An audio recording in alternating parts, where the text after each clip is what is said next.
혹시 요즘 들어 아랫배가 불편하고 병원에선 뭔가 종양이 보인다고 하셨나요?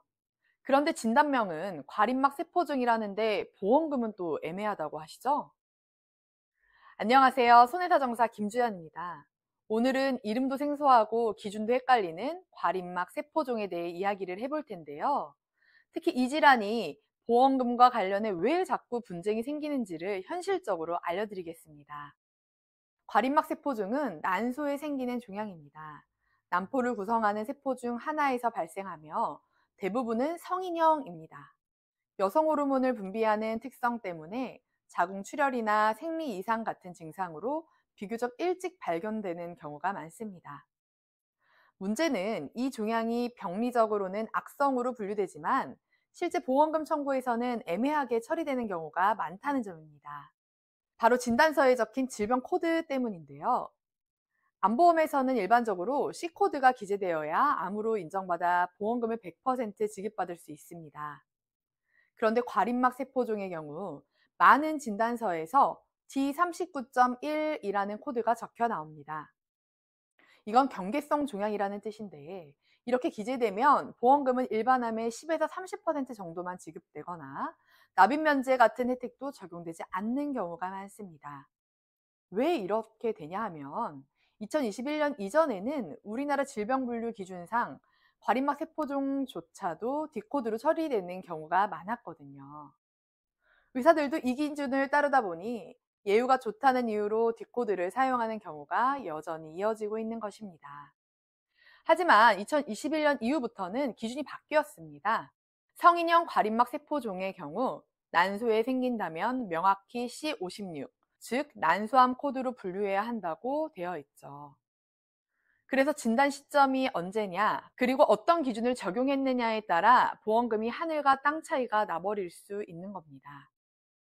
여기서 또 한 가지 짚고 넘어가야 할 쟁점이 있습니다. 바로 진단 위치와 유형에 따른 코드 차이입니다. 같은 과림막 세포종이라도 어디에 발생했는지에 따라, 그리고 성인형인지 청소년형인지에 따라 적용되는 코드가 달라집니다. 예를 들어 2014년 이후 WHO 분류 기준에서는 난소에 발생한 성인형 과림막 세포종은 악성, 청소년형은 경계성으로 구분됩니다.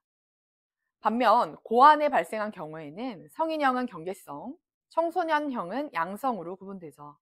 그런데 이 분류 기준이 모든 임상의사에게 잘 전달되지 않았고 그 결과 난소의 성인형 과림막 세포종인데도 예후가 좋다는 이유만으로도 D코드로 기재되는 사례가 여전히 존재합니다.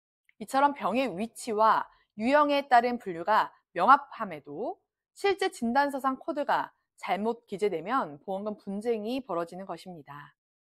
결국 핵심은 조직검사상 성인형이고 위치가 난소라면 그 자체로 악성 종양으로 분류되어야 한다는 점입니다. 반대로 소아형이나 고환에 발생한 경우라면, 반대로 청소년형이거나 고환에 발생한 경우라면 동일한 과림막 세포종이라 할지라도 코드가 달라질 수 있다는 사실을 반드시 기억해야 합니다.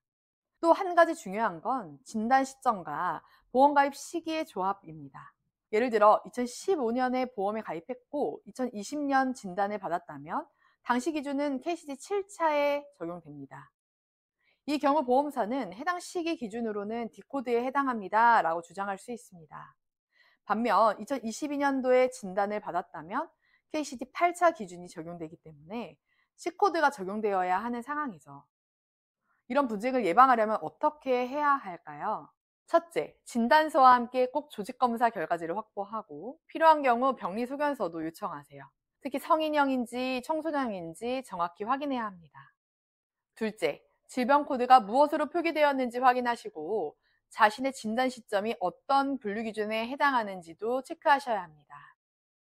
셋째, 보험 가입 시점의 약관도 살펴보셔야 해요. 상품마다 약관의 일반함의 정의가 다를 수 있고 어떤 약관은 지급 기준을 좀 더 구체적으로 표기한 경우가 있기 때문입니다. 실제로 많은 분들은 그냥 병원에서 준 진단서 한 장만으로 보험금을 청구했다가 보험금이 반도 안 나왔다고 주장하는 경우도 있습니다. 청구는 한 번에 서류는 꼼꼼하게, 이것이 핵심입니다. 과리막 세포종이라는 이름이 낯설게 들리실 수 있지만 보험금 청구 과정에서 절대 단순하게 처리할 수 있는 종양은 아닙니다. 일반암으로 인정되면 수천만 원을 받을 수도 있는 진단비가 코드 하나 때문에 수백만 원으로 줄어드는 경우가 실제로 많기 때문이죠. 이럴 때일수록 정확한 기준을 알고 필요한 서류를 갖추고 청구 전략을 세워야 합니다. 억지로 받겠다는 게 아니라 정당하게 내가 받을 수 있는 권리를 찾자는 겁니다. 오늘 영상이 도움이 되셨다면 주변에 과림막 세포중 진단을 받으신 분들께 꼭 이 내용을 공유해 주세요. 지금까지 손해자정사 김주연이었습니다. 감사합니다.